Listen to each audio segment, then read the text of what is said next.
Mas antes de tudo, faz muito tempo que eu ganhei essa máquina de escrever. Então eu decidi fazer uma arte com ela. Afinal, nunca coloquei ela em uso. Talvez nem funcione. Se vocês estão vendo esse vídeo, é porque provavelmente funcionou. E pra quem não nasceu em 1500 que nem eu, vou mostrar ela na prática. Faz muito tempo que eu ganhei essa máquina. Me deram quando eu tinha 15 anos e meu maior sonho era ser escritora de literatura fantástica. Mas não era qualquer tipo de literatura fantástica. Era escapista. Pra quem não sabe, literatura escapista é um tipo de história em que o protagonista começa no mundo normal e alguma força sobrenatural leva ele pra um lugar onde as regras são desconhecidas e ele não precisa lidar com a realidade antiga. Alice, Harry Potter, Percy Jackson, as histórias do Júlio Verne, Coraline, o Guia do Mochileiro das Galáxias são grandes exemplos de literatura escapista. E pra você que é otaku, é o que a gente chama de Isekai. Naquela época, era o meu tipo de história favorita. Sempre me pareceu muito tentador fugir dos meus problemas do dia a dia, chatos e monótonos, com a promessa de viver aventuras. O que eu não me tocava é que a aventura era apenas um nome disfarçado para problema. Mas bem, eu ganhei essa máquina de escrever pouco antes de desistir de escrever livros. Sim, eu desisti de escrever livros, assim como desisti de pintar quadros, de ser dubladora, de fazer física, de tocar gaita. Eu tenho um histórico bem longo de desistências. E provavelmente vocês só estão vendo esse canal porque eu fiz uma coisa que eu gostaria de ter aprendido muito mais cedo. Em todos os casos de antes, eu empolgada por estar aprendendo algo novo, mostrava pra todo mundo, e não sabia lidar com as críticas maldosas e pesadas que me faziam. E até hoje eu não sei. Que eu tinha vários erros de português, que eu pintava como uma criança, que eu tinha voz de homem, que eu não calculava rápido o suficiente, que eu não tinha fôlego. Bem, ninguém nasce sabendo lidar com críticas, ainda mais as destrutivas. Então, em vez de lidar com elas logo no começo, quando eu ainda estava aprendendo pintura digital, eu decidi deixar elas para mais tarde. Aprendi em segredo, pode-se dizer.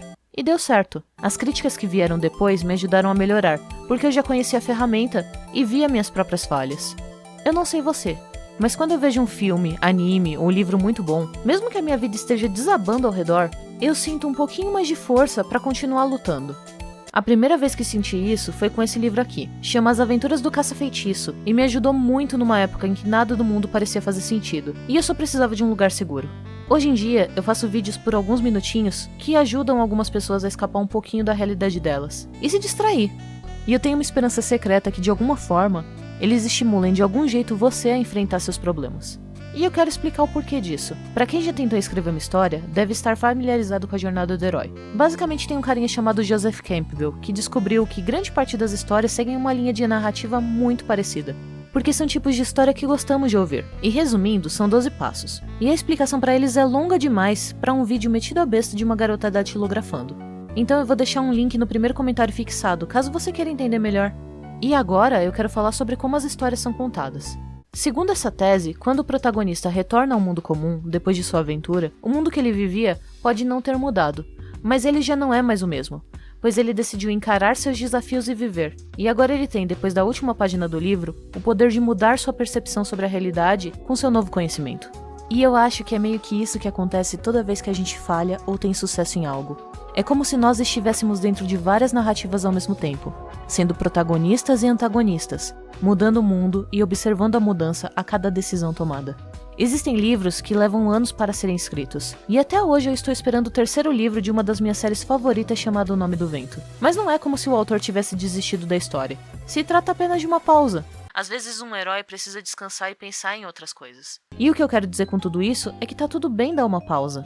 Eu dei uma pausa em aprender a pintar quadros ou estudar física, mas não é por isso que eu não vá voltar a tentar essas coisas um dia, quando eu tiver mais coragem, tempo e experiência. A nossa tendência é de admirar os feitos mais marcantes das histórias e esquecer as lutas do dia a dia, da dificuldade de acordar no frio para escrever um roteiro, ou do cheiro da roupa limpa no varal, ou da reflexão incrível que você teve no banho. Essas partes não são contadas nas histórias. E é sempre mais fácil e mais empolgante contar a história somente com as partes legais ou dramáticas. Aqueles momentos chaves que são listados pelo Campbell. E eu não tô criticando. Todo mundo prefere ouvir as histórias com as partes legais ou dramáticas. Ou elas não teriam fim, certo? A questão é não esquecer que as partes comuns e até chatas existem. E elas são importantes. Que decidir levantar e ter um dia produtivo faz diferença a longo prazo, e que pequenas escolhas importam mesmo quando não são contadas. Na minha trajetória aqui do YouTube, ninguém liga se eu toco gaita ou violino, ou se eu troquei a faculdade de física por pedagogia, mas isso me torna quem eu sou, influencia minhas piadas, meu jeito de contar histórias e como eu faço vídeos. Se eu não tivesse passado por tantos projetos que deram errado, Provavelmente eu não teria visto a máquina de datilografar no canto do cômodo, pegando poeira. E a ideia desse vídeo não existiria. Às vezes é importante saber quando dar um tempo, saber quando retomar vontades e se elas valem a pena agora para a pessoa que você é. Eu não sei se esse vídeo fez muito sentido para você, mas finalmente eu tive vontade e coragem de voltar a escrever. Aos poucos.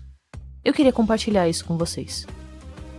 Igual a arte que está sendo feita nessa máquina, nem sempre dá para fazer tudo de uma vez, com todos os caracteres posicionados da forma perfeita na primeira tentativa. Você precisa ir e voltar várias vezes até acertar, e ficar melhor com a experiência. E se você for como eu, desatento, vai se cortar e sujar a ponta dos dedos com a fita. Mas no fim do dia não importa, porque você sente orgulho do seu trabalho. E o orgulho que você sente, depois de trabalhar duro todos os dias para fazer algo, é uma parte que não conta nas histórias. Mas é o que faz você voltar. É o reflexo do seu amor. E pra quem tá curioso em saber como toda essa arte foi feita, literalmente não é segredo. É puro trabalho braçal, cansativo, tentando encontrar o caractere certo no ponto certo do desenho. Misturando técnicas de pontilhismo e rachuras. Tentando adaptar as letras. Eu comecei com pontos porque eles tornam mais simples a demarcação do desenho. Depois eu utilizei na sequência acentos, o sinal de edição, a letra O, a letra A, a contrabarra, a letra I e o sinal de igual. Tem uma parte do vídeo que eu perdi, que sou eu fazendo a lua, e outra que eu trapaceei, mais ou menos. Eu fiz um sketch leve e bem rapidinho antes de começar a trabalhar na máquina, porque eu fiquei com medo de perder as linhas. Todo mundo tem aqueles dias que não tá lá se sentindo muito confiante, mas isso não é contado nas histórias. E bem, te vejo no próximo vídeo?